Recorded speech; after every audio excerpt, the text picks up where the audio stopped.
চিত্ত যেথা ভয় শূন্য, উচ্চ যেথা শীত, জ্ঞান যেথা মুক্ত যেথা, গৃহে প্রাচীর। আর এই সমস্ত প্রাচীরকে ভেদ করে, চিত্তকে ভয় শূন্য করে, পৃথিবীর সব থেকে উচ্চতম শৃঙ্গে যে পর্বত আরোহী অক্সিজেন সাপোর্ট ছাড়া পৌঁছেছিল, সেই মহিলা পর্বত আরোহীর সঙ্গে আজকে আমাদের podcast.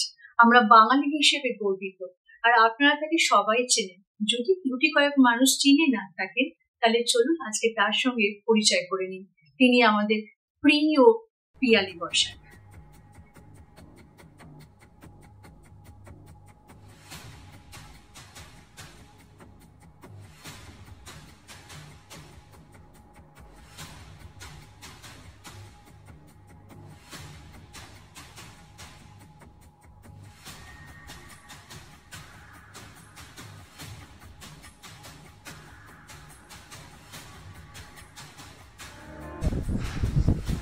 First Indian lady without oxygen, Dhaulagiri summit.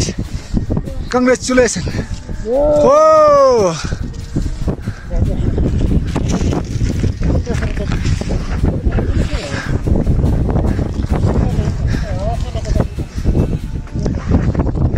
जल्दी करो जल्दी।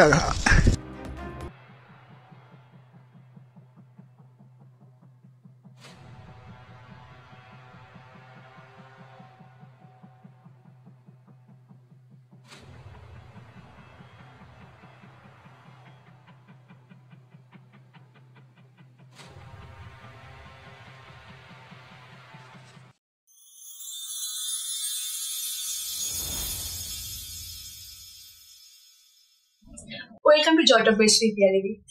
থ্যাঙ্কস টু ইউ যে তুমি আমার পডকাস্টে এসছো। আমি খুব খুশি আছি তোমার থেকে। কিন্তু তোমার এই জার্নিটা কি করে শুরু হলো পিয়ালি? আমার মা বাবার খুব পড়াশোনাটা করানোর ইচ্ছে ছিল। তো আমার যখন 5 বছর বয়স, পাড়া প্রতিবেশী থেকে নিচু ক্লাসের বই নিয়ে এসে পুরোনো বই মা পড়াতেন। তখনই বিশ্বলয় বইতে তেনজিং নরগে শেখবার এবং এডমন্ড হিলারির যে এভারেস্ট বিজয় গল্পটা আছে, ওইটা মা আমাকে পড়িয়েছিলেন।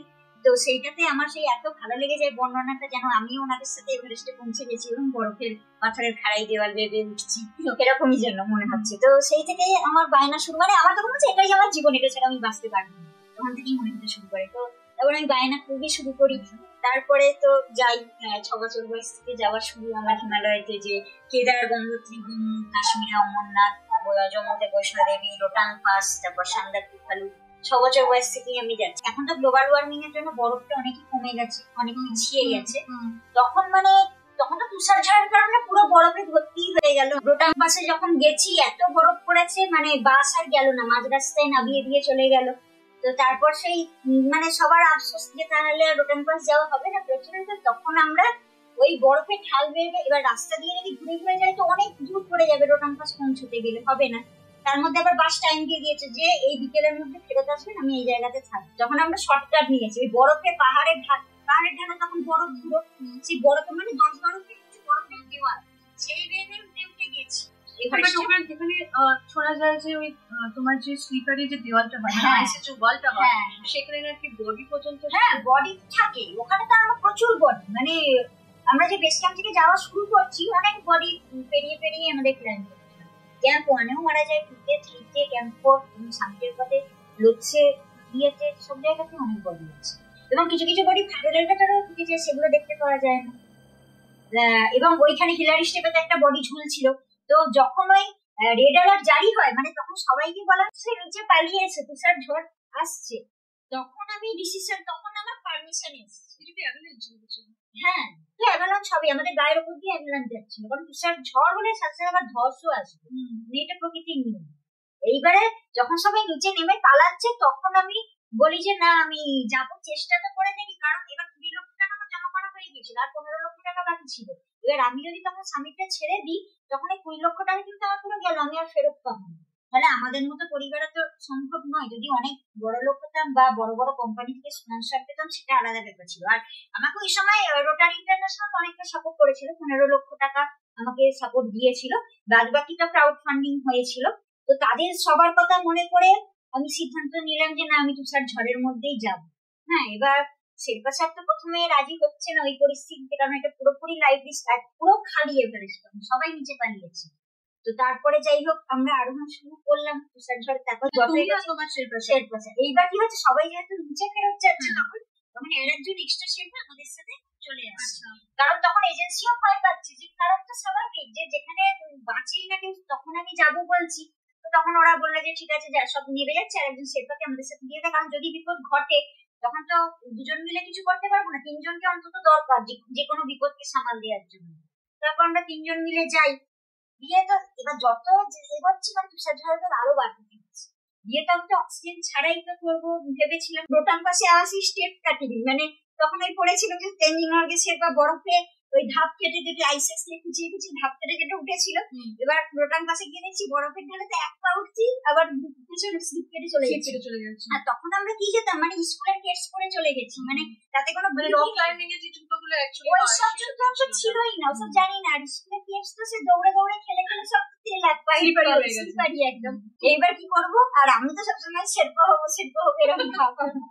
তো আর আমরা যখন যেতাম ওই লাঠি জোগাড় করতাম, শুকনো যে কাঠের লাঠিগুলো ডাল, সেই দিয়ে বরফ কুচিয়ে কুচিয়ে সেই ধাপের মতো পড়েছিল আমি ওটা পৌঁছে গেছি। আর অমরনাথে আবার আরেকটা সে ভয়ঙ্কর অভিজ্ঞতা, মানে আমাদের জঙ্গিরা পুরো ঘিরে ধরেছিল। ওটা তো নিউজ পেপারে বিশাল হয়েছিল 2000 সালের 1 আগস্ট, মানে জঙ্গি হামলা হয়েছিল অমরনাথী তীর্থযাত্রীদের ওপর। ওই একটাই ওরকমই ঘটনা ঘটেছিল ইতিহাসে। মানে তো সেই সময় আমরা তো এখানে উপস্থিত পেহেলগামে। দিয়ে সন্দেহ হয়ে আসছে, তখন প্রায় অন্ধকার, আর সেখানে প্রচুর বৃষ্টি হচ্ছে, পুরো তো মানে কাদা মাটিতে, আর ওখানে এঁটেল বাটি কাশ্মীর অমরনাথের ওই জায়গাটা। সেই সময় আমরা জল আনতে যাচ্ছি, হঠাৎ দেখছি ফটাফট মানে গুলি চালানোর শব্দ। এবার স্বপ্নেও তো ভাবতে পারা যায় না যে যুদ্ধ লেগে যেতে পারে। আমরা ভাবছি যে আর্মিরা হয়তো প্র্যাকটিস করছে বন্দুক চালানো। তারপর দেখছি যে না, যুদ্ধ লেগেছে, আর্মিরা দৌড়াদৌড়ি করছে, আমরা সবাইকে দেখছি বন্দুকের বাঁট দিয়ে মেরে মেরে মাটিতে শুইয়ে দিচ্ছে। মানে তখন আর ওকে বোঝানোর সময় নেই, মেরে মেরে মাটিতে শুয়ে দিচ্ছে সবাইকে। কারণ দাঁড়িয়ে থাকলে গুলি লেগে যাওয়ার চান্স আরো বেশি থাকে, মাটিতে শুয়ে পড়লে অতটা গুলি লাগার চান্সটা অনেকটা কমে যায়। আর আমরা দেখছি মানে লিডার নদীর ধারেই আমরা ছিলাম, তখন জল করতে গিয়েছিলাম, আর জাস্ট লিডার নদীর অপোজিট পাহাড়ের ঢাল বেঁধে গিয়ে পুরো জঙ্গিদের বন্দুক থেকে যে গুলি ছেটকাছে, সেই যে আগুনটা, সেটা পুরো আমরা দেখতে পাচ্ছি। মানে ওখান থেকে জঙ্গিরা দৌড়ে দৌড়ে নাচছে পুরো গুলি করতে করতে। ভয়ঙ্কর, সেটাতে আমরা তো বাঁচবো ভাবিনি। সেখানেও যে মা বাবার যে সাহসটা দেখেছিলাম, এবং মায়েদের যেটা হয় না, মানে নিজের জীবন চলে যাবে সন্তানটা, মানে তখন তো আমরা পুরোই খোলা আকাশের নিচে মাঠের মধ্যে কাদার মধ্যে ঠান্ডায় শুয়ে আছি। আর মা তো সেই আমাদের গায়ের ওপর উঠে, যেন যদি মায়ের গায়েও গুলি লাগে কিন্তু আমাদের গায়ে যেন না লাগে, আমাদের গায়ের ওপর ছিল। তো তারপর তো সারা রাত যুদ্ধ চলেছিল, না তারপরে আর্মিরা নিজেদের, ওদের তো সারা রাত যুদ্ধ করতে হচ্ছিল, যে কারণে তাঁবুদের তখন ফাঁকা ছিল, আমাদের তখন ওই তাঁবুতে থাকার জন্য জায়গা দিয়ে দিয়েছিল। সেই তাঁবুতে ছিল, কিন্তু মানে পুরো ব্ল্যাক আউট, মানে আমাদের কোনো টর্চও জ্বালানোর কোনো অনুমতি ছিল না, কারণ টর্চের আলো যদি তাঁবু দিয়ে একটু দেখা যায় তো সেইটা তাক করে তখন জঙ্গিরা গুলি চালাবে। যে কারণে আলো জ্বালানো একদম নিষেধ ছিল, দুপুরে অন্ধকার, তার মধ্যেই যে করে হোক ওই খাওয়া দাওয়া তো সেইভাবে আমাদের ছিল না। আর ওইটা তবে আমরা গিয়েছিলাম আমাদের রক ক্লাইম্বিং এর যে মাউন্টেনিং স্যান্ডের সাথে গিয়েছিলাম, তো ওরাও অনেকটা সাহসী হয়, ওরাও অনেকটা সেই সময় সাহসের পরিচয় দিয়েছিল, আমাদের জন্য কিছু খাবার দাবার ওদিক থেকে এনে জোগাড় করে দিয়েছিল, মুড়ি টুড়ি শুকনো মুড়ি এসব খেয়েছি, ছিলাম আমরা। তো তারপর দিন ভোরবেলা মা বাবা বলেছিল, আমরা তো তখন ঘুমাচ্ছিলাম, অনেকটা ছোট, অত সকালে উঠতে পারতাম না, তো মা বাবা মানে টয়লেটের দিকে গিয়েছিল, ওরা নিজের চোখে দেখে এসেছিল যে 4 জন জঙ্গিকে মানে মেরে ওখানে তুলে রাখা হয়েছিল। এবং আমাদের ওখানে তো 29 জন তীর্থযাত্রী ওই স্পটেই মারা গিয়েছিল। তো তোমার কথা বোঝা যাচ্ছে যে তোমার লাইফ ছোটবেলা থেকে প্রচুর স্ট্রাগল। হ্যাঁ, মানে এটাও একটা ব্যাপার, আমি যেখানেই যাই সেখানেই কিছু না কিছু একটা স্ট্রাগল রয়েছে। যেমন ধরো মানে তুমি তো বলছো যে মানে বাকি সবাই যেরকম ধরনের অ্যাডভান্টেজ পায়, যারা স্পোর্টসে রয়েছে বা অনেক ক্ষেত্রে স্ট্রাগল করতে হয় ঠিকই, হ্যাঁ, কিন্তু তুমি তো মানে বলছো ট্রেনের বাথরুমের পাশে বসে তুমি স্ট্রাগল করেছো। তো আমাদের যেহেতু মানে আমাদের যেরকম পরিবারের অবস্থা, এই অবস্থা থেকে পর্বতারোহণ ভাবাই যায় না, কেউ স্বপ্নে কল্পনা করতে পারবে না যে এইভাবে সাহসী করবে না, কারণ ছোটবেলা থেকে মা বাবা কি করে সংসার চালাবে, কি করে আমাদের পড়াশোনা করাবে সেই নিয়েই চিন্তিত ছিল, যে সেইটুকু মানে জোগাড়েরই ব্যবস্থা ছিল না। এইরকম পৃথিবীর উচ্চতম শৃঙ্গ আরোহণে যাচ্ছি, সেখানে তো প্রথমত লাইফ রিস্কের ব্যাপার, কারণ বেঁচে ফিরে আসতে পারবো কিন্তু তার কোনো গ্যারান্টি থাকে না, তারপর গিয়ে সাবমিট করতে পারবো কিনা তার গ্যারান্টি থাকে না, সাবমিট করার পর তুমি ব্যাক করতে পারবে কিনা সেটা আরো অনেক বেশি। হ্যাঁ, সাবমিট করে নিচে ফিরে আসলে অনেক বেশি রিস্ক, অনেকে বোঝে না বা জানে না যে একটা জায়গায় সাবমিট করা মানে এন্ড নয়, কারণ যতটাই স্ট্রাগল করে তাকে ওপরে উঠতে হতে তার থেকে ডবল স্ট্রাগল করে তাকে নিচে, বিশেষ করে এভারেস্টের ক্ষেত্রে একদম যে কোনো 8,000 মিটার এভারেস্টের আগে তুমি অনেকগুলো সিংহ জয় করেছো। হ্যাঁ, 6,000 মিটার 7,000 মিটার অনেক শৃঙ্গ করেছি, এবং ইন্ডিয়ান মাউন্টেন ফাউন্ডেশন যেটা ভারতের অ্যাপেক্স বডি, ওখান থেকে আমি সিলেকশন পেয়েছি। আমাদের খুব কঠিন সিলেকশন পাওয়া, সারা ভারতের মধ্যে ওরা তো সিলেক্ট করে প্রতিটা রাজ্য থেকে, এবং সবাই জানে না যে মানে হিমাচল প্রদেশ, কাশ্মীর, লাদাখ এবং সিকিম, হ্যাঁ, এবং পশ্চিমবঙ্গের দার্জিলিং এর দিকে যারা শেপার থেকে, এরা কিন্তু পর্বতারোহণে সবচেয়ে বেশি এক্সপার্ট হয় বা অনেক স্ট্রং হয় পাহাড়ে। তো তাদের সাথে পাল্লা দিয়ে সিলেকশন পাওয়া, বা অরুণাচল প্রদেশ ওরাও অনেক স্ট্রং হয়। তো এটাও একটা অনেক বড় অ্যাচিভমেন্ট ছিল যে পশ্চিমবঙ্গ থেকে আমি একাই সিলেকশন পেয়েছিলাম। তুমি সবসময় এটাই প্রুভ করছো যে ফিজিক্যালি শুধু নয়, তুমি যে মেন্টালিও কতটা স্ট্রং, আর মেন্টালি স্ট্রং না হলে পরে হয়তো এভারেস্টে ওঠাটা একদমই যায় না। এই ক্ষেত্রে বলবো, জানি না মানে পাহাড় যেন আমাকে শক্তি দিয়েছে। টেকনিক্যাল মানে নলেজ না থাকলে, প্র্যাকটিস না থাকলে তো ওখানে মানে এক কদম পা রাখা, অ্যাকচুয়ালি পা রাখাই ওখানে সম্ভব, একটা পা এগোনোই সম্ভব না। কারণ প্রথমেই তো বেস ক্যাম্পের পরেই আইস ফল শুরু হয়ে যায়। যে কোনো মানে পাহাড়েরই 8,000 মিটারের যে কোনো শৃঙ্গরই বেস ক্যাম্পের পরেই হচ্ছে আইস ফল। কারণ পাহাড় মানে যে হিমালয়টা যে সৃষ্টি হয়েছে, এমন একটা গ্রেডিয়েন্টের সৃষ্টি হয়েছে, তারপরে তো তার উপরে তো বরফটা পড়েছে, পাথরের একটা দেওয়ালের উপরে বরফের আস্তরণ পড়ে, এবং ওখানে হাজার হাজার লক্ষ লক্ষ বছর ধরে বরফ এতটাই ঠান্ডা, -50-60 ডিগ্রি সেন্টিগ্রেড গরমকালেই থাকে, শীতকালে তো আরো বেশি। তো বরফটাই পুরো মানে পাথরের মতো একদম কঠিন হয়ে যায়। ব্লু আইস, ব্ল্যাক আইস এগুলো বলে। ব্ল্যাক আইস তো ভীষণ মারাত্মক হয়। ব্ল্যাক আইস তো ভীষণ, ব্লু আইসও মারাত্মক। মানে আর ওখানে তো মানে গ্লাভস খোলাই যায় না, এবং কোনো মেটাল যদি গ্লাভস খুলে খালি হাতে চোখ, মেটালের সাথে হাত একদম চিপকে যাবে। হ্যাঁ, এবং উল্টে গেলে চামড়া শুদ্ধ উঠে যাবে, ওটাকে বলে মেটাল বেল্ট। ওখানে তো মানুষ বাঁচে না, কোনো প্রাণী জীবাণু কিছুই বাঁচে না, মানে ভাইরাস ব্যাকটেরিয়াও বাঁচে না। কতটা দুর্গম জায়গা বোঝাই যাচ্ছে। আর এখানে তোমাকে একটা প্রশ্ন করি, তুমি তো মে মাসে পারমিটটা চেয়েছিলে মানে এভারেস্টে যাওয়ার, সেটা তুমি পাওনি মে মাসে, কারণ তখন তো 10 কিলোমিটার বেগে হাওয়াটা বয় বলে তুমি সেই সময় মে মাসে। ওটাকে বলে হচ্ছে ওয়েদার উইন্ডো, কারণ ওখানে সবসময় তুষার ঝড়, ওখানে হাওয়ার বেগই থাকে 100-150 কিলোমিটার, মানে এখানে যেটা আমরা ঝড় বলি ওটা নর্মাল হাওয়া। তার মধ্যেও যখন ওই 10-20 কিলোমিটার বেগে হাওয়া চলবে, ওটা ওয়েদার উইন্ডো, মানে ওটা হয়তো পুরো ইয়ের মধ্যে 2-3 দিন পাওয়া যায়, তার মধ্যে ক্লাইম্ব করে নিয়ে নেমে আসতে হবে। ওই টাইম পিরিয়ডের মধ্যে। কিন্তু আমার ওই ফান্ডের অভাব, হ্যাঁ, তখন আমার টাকা জোগাড় হয়নি, মানে পারমিশন পেতে গেলে যে টাকাটা জমা করতে হবে সেটাই আমি তখনও দিতে পারিনি। মানে ওটা মানে এভারেস্ট এবং লোৎসে চতুর্থ উচ্চতম শৃঙ্গ দুটো একসাথে আরোহণ করতে 35 লক্ষ টাকা খরচা। এবার অনেকে অনেক রকম বলবে যে কেন টাকা নেই, কেন চলে, কিন্তু চলে যদি আমি ওইভাবে না যেতাম কোনোদিনই মানে করা যেত না সাকসেস। কারণ আমি দেখেছি দুম করে বেরিয়ে পড়ে তবেই করা যায়, না হলে নানাভাবেই আটকে যেতাম বা আটকে দেওয়া হতো, অনেক কিছু হতে পারত। তো আমার মতো তো 2 লাখ হয়েছে, 35 লক্ষ টাকা লাগবে, আমি কিন্তু এই অবস্থাতেই চলে গেছি। তো গিয়ে যাই হোক, তো ওই ফান্ডের সমস্যা হচ্ছে, দিয়ে ওয়েদার উইন্ডো যেদিন ক্লাইম্বিং তখনও আমার পারমিশন আসেনি। তো তারপর তো আমি 4 নম্বর ক্যাম্পে গেছি। তার আগে তো লোড ফেরি, 1 মাস ধরে লোড ফেরি চলেছে, রুটো কেন চলেছে, সব কাজ চলতেই থাকে। মানে আমাদের বেস ক্যাম্প থেকে ক্যাম্প 1-এ যাই, আবার নেমে আসি, আবার পরে আরো মালপত্র নিয়ে ক্যাম্প 2 যাই, ক্যাম্প 3 যাই, লোড ফেরি করে আবার নেমে আসতে হয়, এইভাবে চলতে থাকে। তো তারপরে যখন ক্যাম্প করে গেছি, এবার ফাইনাল যাবো, তখন বলছে পারমিশন আসেনি, আর যদি আমি পারমিশন ছাড়া চলে যাই তাহলে তো জেল হয়ে যাবে। হ্যাঁ, আর পরে আর আসার পারমিশন পাবো না, অনেক কিছুই হয়ে যাবে আর কি, আমাকে ব্ল্যাক লিস্টে দিয়ে দেবে। তো এবার তখন আমি অপেক্ষা করছি, এবং 4 নম্বর ক্যাম্পটা 1.5 জনের ওপর। হ্যাঁ, সেখানে মানুষ মানে কয়েক ঘন্টা থাকে, বেশিক্ষণ ওখানে থাকা যায় না, কারণ ওখানে অক্সিজেন ছাড়া মানুষ বাঁচে না 4 নম্বর ক্যাম্পে। কিন্তু আমার তো কিছুই আমি বুঝি না, আমি তো দিব্যি অক্সিজেন ছাড়া, মানে ওখানে ছিলাম, শেরপারা ওখানে অক্সিজেন ছাড়া থাকতে পারে না।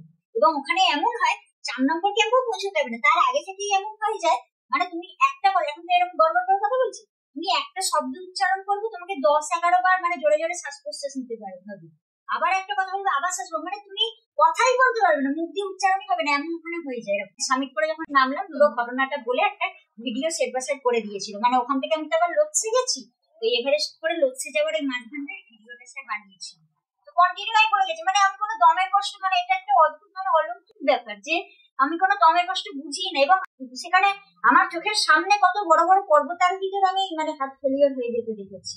তাদের মানে দেখলে মনে হবে সেই তাগড়া কত, মানে এরাই স্ট্রং পারবে, কিন্তু আমাকে দেখে কিছু বোঝাই যাবে না, কিন্তু তাদেরকেই আমি আমার চোখের সামনে মানে বিশেষ করে ফরেনার যেসব তো লম্বা চওড়া বিশাল বডি ফিটনেসটা অনেক বেশি হয়, ওদেরই বেশি অ্যাক্সিডেন্ট হয়। আমি যে অক্সিজেন ছাড়া করতে পারছি না, আমার মানে ইয়েটা স্ট্রাকচারটা একদম শেরবাদের সাথেই মেলে, এবং হার্ট থেকে মানে হাত পায়ের দূরত্ব বা ব্রেনের দূরত্ব যত বেশি হবে ততই মানে বিপদের সম্ভাবনাটা বেশি, কারণ অক্সিজেন বা ব্লাডটা পৌঁছতে তত কষ্ট যত দূর হবে লম্বা হবে। ওইটা একটা ব্যাপার, ওইটাতে আমি করতে পারি হয়তো। আচ্ছা, তুমি মানে ভুল করে কি বাঙালি পরিবারে জন্ম নিয়েছো? মানে যেহেতু তুমি পাহাড় ভালোবাসো না, পাহাড়ে ঘুরতে ঘুরতে তোমাকে একদম পাহাড়ি মেয়েদের মধ্যে দেখতে হয়ে গেছে। আমাকে সেটা বলো, আমার নেপালে গেলে বা যখন পাহাড়ে যে সবাই ভাবে আমি শেরপা নেপালি এরকমই বলে, মানে শেরপাড়ি মেয়ে এরকম। আমি আমার মেন পয়েন্টে ফিরি। তো যখন ওই রেড অ্যালার্ট জারি হয় মানে তখন সবাইকে বলা হচ্ছে নিচে পালিয়ে এসে তুষার ঝড় আসছে। তো এইবার ওইখানে যখন যাচ্ছি, এবার পুরো দমকা পুরো তুষার ঝড়ে ঝাপটা ফেলে দিয়েছে, বরফ এই পাথরের ওই পুরো খাড়াই ঢালেন ছিটকে গেছে, সেখানে ডেড বডি পুরো ঝুলছে, সেখানে গিয়ে পড়েছে। তো এইসব এইবার কি বলতো শেরপাড়া না মানে একটু ওরা আবার কুসংস্কার টাইপের, যেহেতু গ্রামের তো পাহাড়ি এলাকার তো এখন ওদের মধ্যে হয়ে গেছে, হয়তো ওই ডেড বডি উপরে গিয়ে পড়েছি বলে ওর মনের মধ্যে হয়তো ভয়টা আরো বেশি বেড়ে গিয়েছিল। এবার যদি আমাকে আর অক্সিজেন ছাড়া যেতে দেবে না, মানে ভাবছি যে এটা হয়তো কোনো একটা বিপদের আগাম একটা সতর্কতা। তো সেই থেকে কিন্তু আমার কোনো অসুবিধা নেই, পুরো আমি স্ট্রং রয়েছি একদম। আর ওখানে তো ইয়ার মিট খাই, ওখানে আবার অন্যদের কি হয় মানে আমি এতটা স্ট্রং থাকতে পারি এই কারণে, যত উপরে যাওয়া যায় দেখবি পাহাড়ে বেড়াতে গেলে আর খেতে পারা যায় না, মানে জল খেতে পারছো না, খাবার খেতে পারছো না, অর্গান কাজ করে না, হাই সেটা আরো বেশি কেউ হজম করতে পারে না। কিন্তু আমার আবার হজম ক্ষমতা যেন বেড়ে যায়, মানে ওখানে আরো খাবারটা আমার বেড়ে যায়। এবারে আমি প্রচুর ইয়ার meat, fried rice, biryani, chicken roast আমি খেতে থাকি, খাবার দাবার আমি পুরো মানে ইয়ে করে রাখি। বিরিয়ানি কোথায় পাও? বিরিয়ানি শেরপাড়া সব তৈরি করা যায়, মানে মাংসের টুকরো টুকরো নিয়ে। তো যাই হোক, তারপরে স্যার যখন জোর জার এরকম করছে আমিও ভয় পাচ্ছি।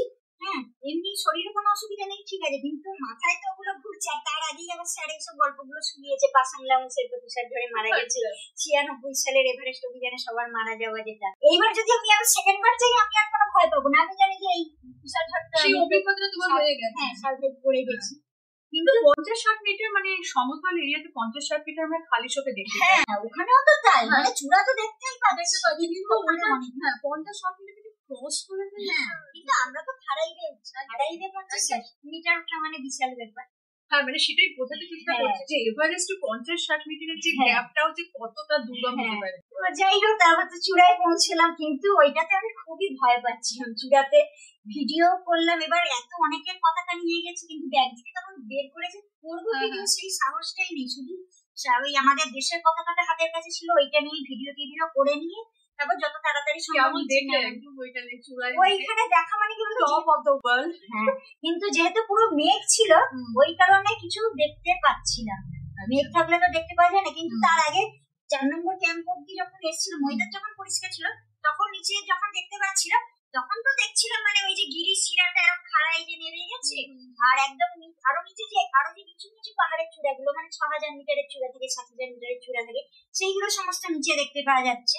এবং এমনও হয় মানে যে 6000-7000 মিটারের চূড়াও তো অনেক উঁচু, যেন সেই আকাশ ছুঁয়েছে মেঘ ঘুরে। তো সেই সমস্ত চূড়াও তখন এভারেস্টের কাছে ছোট ছোট বাচ্চা চূড়া হয়ে যায়, এরকম দেখায়। সেই টেম্পারেচার কিরকম ছিল? সেটা -70-80-তেও চলে যায় যখন অত জায়গায় তুষার ঝড় চলে। হ্যাঁ, এইবার এজেন্সি থেকে তো বারে বারে উইন্ড কিরকম ছিল সেই সময়? ওই সময় তো প্রায় 150 কিলোমিটার বেগে চলছে। ওখানে তো বাতাসই ওই রকমই চলে, কখনো পাথর ভেঙে পড়ছে, কখনো বরফ ভেঙে পড়ছে, ধস নামছে, বা কখনো হয়তো খাড়াই পুরো দিয়ে ঝাঁপ মারছে।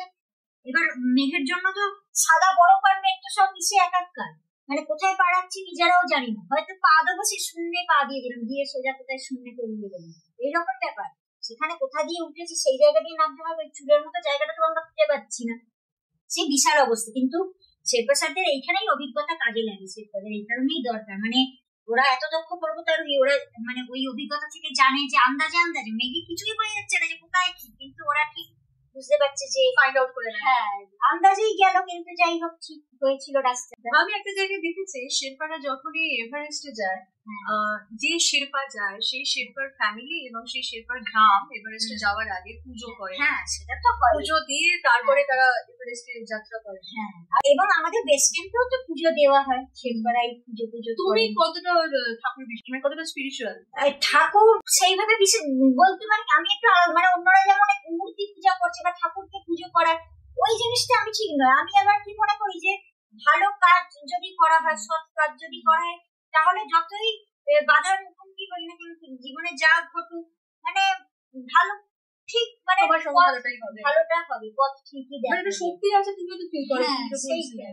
অনেক দূর থেকে তখন আমি দেখছি ধসটা তো অনেক দূর থেকে আমি তখন দেখছি যে একটা মানুষ পিঁপড়ের মতো এইটুকু দেখাচ্ছে, দেখছি দৌড়ে দৌড়ে যাচ্ছে, দিয়ে দৌড়ে দৌড়ে ধসটা ক্রস করে চলে গেল। দিয়ে পুরো তখন আমি ওকে পুরো একদম চোখে চোখে রাখছি কোথায় যাচ্ছি।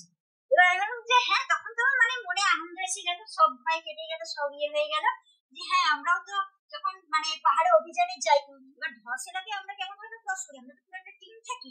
ধরো আমি যখন ক্রস করছি তখন অন্যরা খেয়াল রাখছে যে ওপর থেকে কোনো পাথর পড়ছে কিনা বা নিচ থেকে ধসে যাচ্ছে কিনা, তখন সে আমাকে সাবধান করে যে পাথর কাছে তাড়াতাড়ি দৌড়ে চলে যায়, এরকম বলে দেয়। এখানে তো কেউ সাবধান করা নেই, আমি তো একা, সেটাই সবচেয়ে রিস্কের ব্যাপার যে একা অত বড় ধস ক্রস করবো।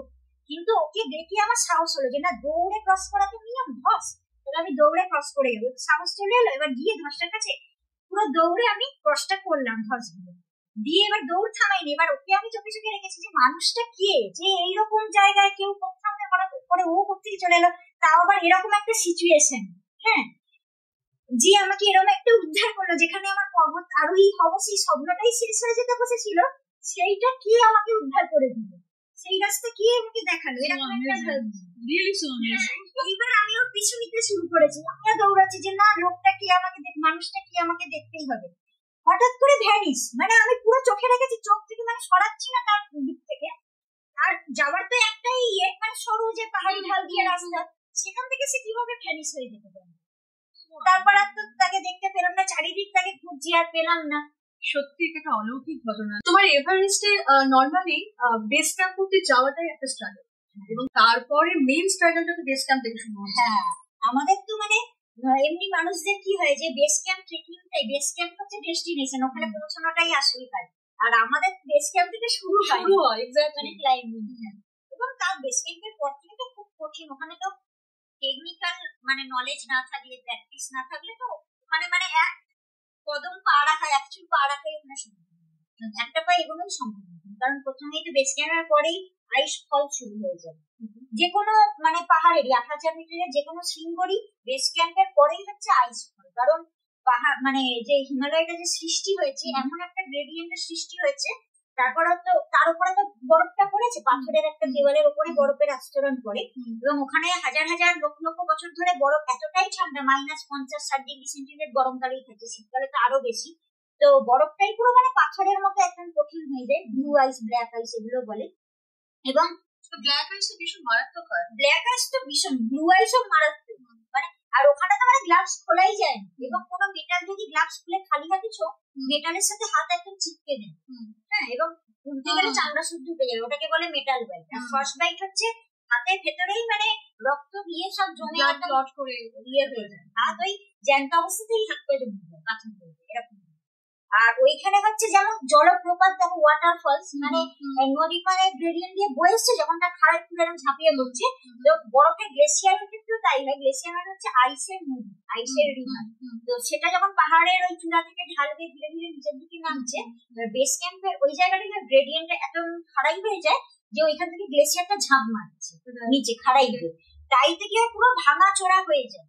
হ্যাঁ, মানে বরফের দেওয়াল, বড় বড় দেওয়াল ঝুলছে বা জাস্ট একটু ব্যালেন্সে যায় যে ফাটাফুটি, এবং ওখানে 100-200 ফিট বরফের দেওয়াল যে কোনো সময় ভেঙে ভেঙে পড়ছে, চারদিকে সবসময় ওখানে ভেঙে ভেঙে পড়তে থাকে, যে কারণে খম্বু আইস ফলটা এভারেস্টে আছে, ওটা পৃথিবীর সবচেয়ে বিপজ্জনক জায়গা বলে। কিন্তু যে কোনো 8000 মিটারের পিকেই এই আইস ফল আছে, মাকালুতেও আছে, মাকালু আইস ফল, অন্নপূর্ণা, ধৌলাগিরিতেও আইস ফল, সব জায়গায় আইস ফল আছে। তো ওখানে ওই আরেকটা ফাটল তো অনেক বড় বড় হয়, যেগুলো লাফিয়ে পেরোনো যায়, লাফিয়ে যেগুলো আবার লাফিয়ে পেরোনো যাবেন তার আবার ভেতরে নিচে নামতে হয়, নিচে নেমে যেখানে ওই আইস বিচ পাওয়া যাবে সেইখান দিয়ে ক্রস করে আবার উল্টো দিক দিয়ে উঠতে হবে, এইভাবে যেতে হয়। তো ওইখানে তো টেকনিক্যাল জ্ঞান ছাড়া কারোর পক্ষে যাওয়া সম্ভব না, এক পাও যেতে পারবে না। এবং যে আইসওয়াল দিয়ে আমরা ওঠানামা করছি, যে কোনো সময় মানে সেই আইসওয়ালে ক্র্যাক ধরার আওয়াজ হচ্ছে, ফাটল ধরার আওয়াজ, যে কোনো সময় ওই আইসওয়ালটাই ভেঙে পড়ে যেতে পারে। এবং সেই ফাটল যে কত গভীর তাও কেউ জানে না, মানে কোথায় যে তার শেষ কেউ জানে না। হ্যাঁ, এবং তার ভেতরে পড়ে গিয়ে যদি কেউ বেঁচেও থাকে তাকে ওইভাবেই মরতে হবে, কারণ ওখান থেকে কেউ মানে তোলা সম্ভব হয় না। খুব মানে পয়েন্ট তুলতে যাবে তারও একটা সমস্যা। তো এই আর কি। এবার ওই যে পুরো মাকানো অভিযানের টাকাটা দেওয়া বাকি ছিল, তো তারপরে রেস্কিউ এর জন্য কিছু টাকা ওরা নিয়েছে সেট ভাড়া, যেটা তারপর হসপিটালে ছিলাম, প্রাইভেট হসপিটাল ট্রিটমেন্টের জন্য টাকা নিয়েছে। সব মিলিয়ে 30 লক্ষ টাকা এখন আমার এজেন্সিকে দেওয়া বাকি হয়ে গেছে। গভর্নমেন্টের তরফ থেকে তো যারা এভারেস্ট যারা জয়েন গভর্নমেন্ট, হ্যাঁ ওইটা আমি এখনো পাই। ফান্ড তারা পায়, হ্যাঁ 7.5 লক্ষ টাকা এভারেস্ট জয়েন করলেই পাই। সেইটা তো আমার এখনো ইয়ে আছে, পাইনি। কিন্তু কেন 2022 আমার হয়ে গেছে সেইটা। তো মানে আবার আমি কথা বলবো ওনাদের সাথে, দেখবে এখন ভোটের কারণে তো এখন আবার একটু ইয়ে হয়ে গেল, সমস্যা হয়ে গেল। ভোট তো মিটে গেলে আবার আমি যোগাযোগ করি। ভোট তো মানুষের জন্য, তো সে ভোটে তো ভোটের সঙ্গে তো তোমার ফান্ড পাওয়াটার কোনো সম্পর্ক নেই। আমি চেষ্টা করছি মুখ্যমন্ত্রী ম্যাডামের সাথে কথা বলে দেখবো একবার, আচ্ছা আমার সমস্যাগুলো জানাবো। ওই কারণে আমি এখন চেষ্টা করছি। তুমি যে এত অ্যাওয়ার্ড পেয়েছো সব জায়গা থেকে দিয়া দিদি, তুমি তো মুখ্যমন্ত্রীর কাছ থেকে অ্যাওয়ার্ড পেয়েছো? হ্যাঁ, ওই রাজ্যপাল গভর্নরের থেকে অ্যাওয়ার্ড পেয়েছি। রাজ্যপাল গভর্নরের থেকে মুখ্যমন্ত্রীর থেকেও পেয়েছি, যেটা 2018-তে মানস রোড পৃথিবীর 8ম উচ্চতম আরোহণ করলাম। তারপরে এভারেস্টের পরে ওই টাকার যেটা অ্যাওয়ার্ডের টাকা, আর ওইটার মানে ওইটাই বাকি আছে। মানুষ এটা স্পোর্টস সেকশনে দেখছি কোটাতেও চাকরি পায়, কিন্তু তুমি তো একদম টেট এক্সাম দিয়ে নিজের চাকরিটা পেয়েছো। হ্যাঁ, আমি তো প্রাইমারি টিচার 2014-তে আমি পেয়েছি, ওটা প্রাইমারি টেট দিয়ে পেয়েছি। সেই সময় আমি সেন্ট্রাল গভর্নমেন্টের জন্য মানে প্রিপারেশন নিচ্ছিলাম। সেন্ট্রাল গভর্নমেন্টেরও রেলের গ্রাজুয়েট লেভেল পাস করেছি। সেন্ট্রালের যে কম্বাইন্ড সিজিএল বলে, combined graduate level staff selection central, সেটাও আমার পাস করে। এবং এগুলো জানো যে কতটা কঠিন পরীক্ষা, প্রিলিমিনারি, মেন, হ্যাঁ সবকিছু। তো কম্পিউটার টেস্ট, আর পুরো তো আমার যেহেতু ম্যাথামেটিক্স ছিল গ্রাজুয়েশনে, এবং ইংলিশটা তো আমি ছোট থেকে ভালো, ওই জন্য ওই কারণে আমি এইগুলো পাস করার একটু সুবিধা। তো টিউশনই আমি কোচিং এ পড়তাম ইয়ের জন্য। তারপরে ডিফেন্সে পেলাম, সেটারও পোস্টিং দিল উড়িষ্যাতে।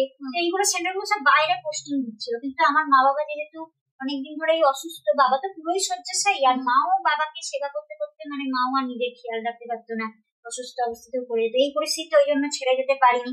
এই জন্য প্রাইমারি টিচারটা বাড়ির পাশে পেলাম বলে প্রাইমারি টিচারটাকে জয়েন করলাম। কিন্তু আমার আর কি ইচ্ছা, ঠিক আছে আমাকে নতুন চাকরি দিতে আমি বলছি না, একটা চাকরি করছি, সম্মানের চাকরি। হ্যাঁ, ছাত্রছাত্রীদের পড়ানো এটা একটা বড় কাজ। আরো অনেক ছাত্রছাত্রী ভবিষ্যতে তৈরি করে, সেটা আমার একটা স্বপ্ন রয়েছে। তারাই তো দেশের ভবিষ্যৎ, সেটা তো আমার একটা স্বপ্নের কাজ।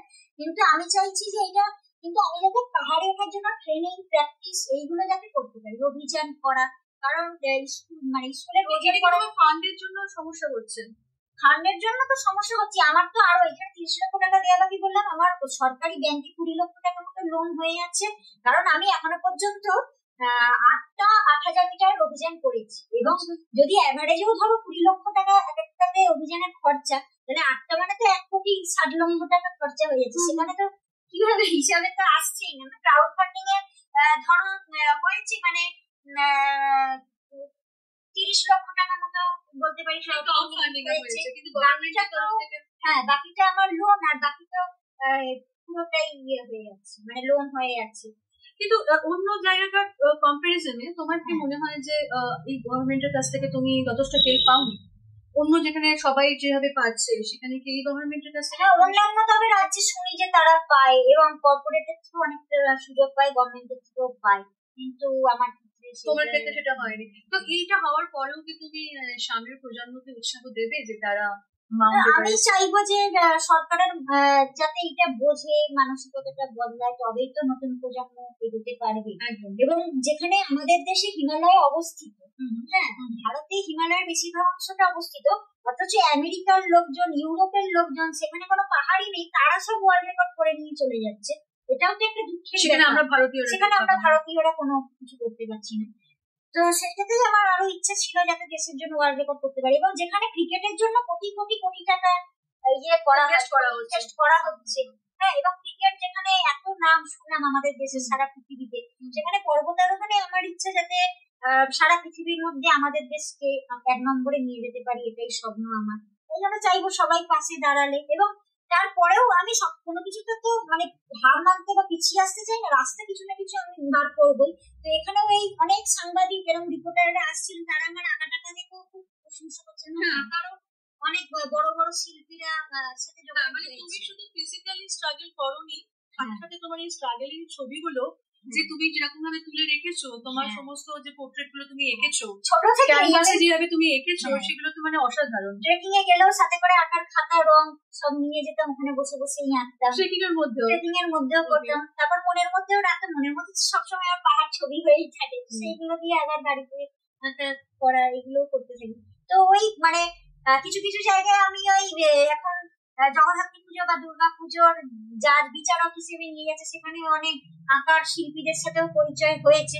তারাও বাড়িতে মানে আমার আঁকাটাকা দেখেছেন, তারা উৎসাহ দিয়েছেন, বলছে যে এটা নিয়ে তাহলে একটু এগো, তাহলে হয়তো তোমার লোনটা শোধ হতে পারবে। এবং যেখানে আমার আঁকাগুলো যোগ সেই জায়গায়, মানে তুমি বলছো যে তুমি একদিকে পুরোপুরি নিজের কনসেন্ট্রেশনটা প্র্যাকটিসে দেবে, অন্তত তোমাকে ক্যানভাস পেইন্টিং করতে হবে, এবং সেটা যদি সেল হয় তবে গিয়ে তুমি ফান্ড পাবে। হ্যাঁ, সেটা ঠিক আছে। আমি কারণ দেশের মানুষকে নিয়েই তো দেশের মানুষ আমাকে ভালোবেসেছে, এটাই আমার সবচেয়ে বড় পাওয়া, তাদের আশীর্বাদ সাপোর্ট পেয়েছি। তো এইভাবেও যদি নিজের একটা এগোনো দেশের জন্য অ্যাচিভমেন্ট করে আমরা রাস্তা তৈরি করতে পারি, তাহলে সেটাও ঠিক আছে, নিজে করেই এগোবো। হ্যাটস অফ, মানে তোমার মনোবলকে আমার হ্যাটস অফ। আর আমি তো এটা তো জানোই যে আমি তো বলে আমি তো অভিযানের টাকার সমস্যার জন্য এমন হয়েছে যে ট্রেনের জেনারেল কম্পার্টমেন্টে টয়লেটের পাশে খবরের কাগজ পেতে বসে আমি অভিযানে চলে গেছি, যেখানে এত অভিযান দুর্গম, বিদেশি কর্মচারী অত সুবিধা পেয়েও কত মারা যাচ্ছে, সেখানে আমি রেস্ট খাওয়া দাওয়া কিছু নেই, ট্রেনের টয়লেটের পাশে বসে অভিযানে যাচ্ছি। নেপালে বাসের সিট নিতে গেলে বেশি টাকা লাগে, বাসের মেঝেতে বসে যাচ্ছি, রাত্রিরে বাসের মেঝেতে ঘুমোচ্ছি, লোকজন জুতো পরে আমার গায়ের উপর দিয়ে মারিয়ে চলে যাচ্ছে।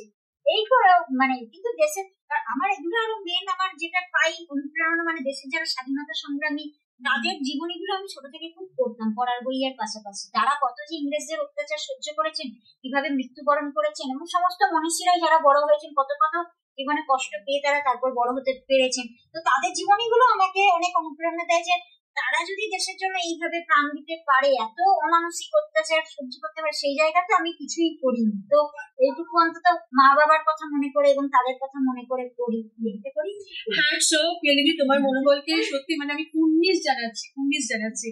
মানুষে বলে যে যে যত বেশি উচ্চতায় পৌঁছায় সেই মানুষ ততটাই বেশি ডাউন টু আর্থ হয়। আচ্ছা, কিন্তু সেটার পুরো প্রমাণ আমি এবং আপনারা সকলে দেখলেন।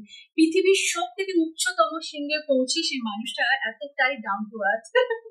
থ্যাংক ইউ সো মাচ পিয়ালিদি, তোমাকে পেয়ে আমি ভীষণ বলে আর সবাই ভালো থাকবেন আপনারা। আজকের এপিসোড কেমন লাগলো অবশ্যই কমেন্ট সেকশনে জানাবেন, আর যদি প্রথমবার আমার চ্যানেল দেখছেন তাহলে অবশ্যই আমার চ্যানেলকে সাবস্ক্রাইব করবেন। সবাই ভালো থাকবেন, নমস্কার।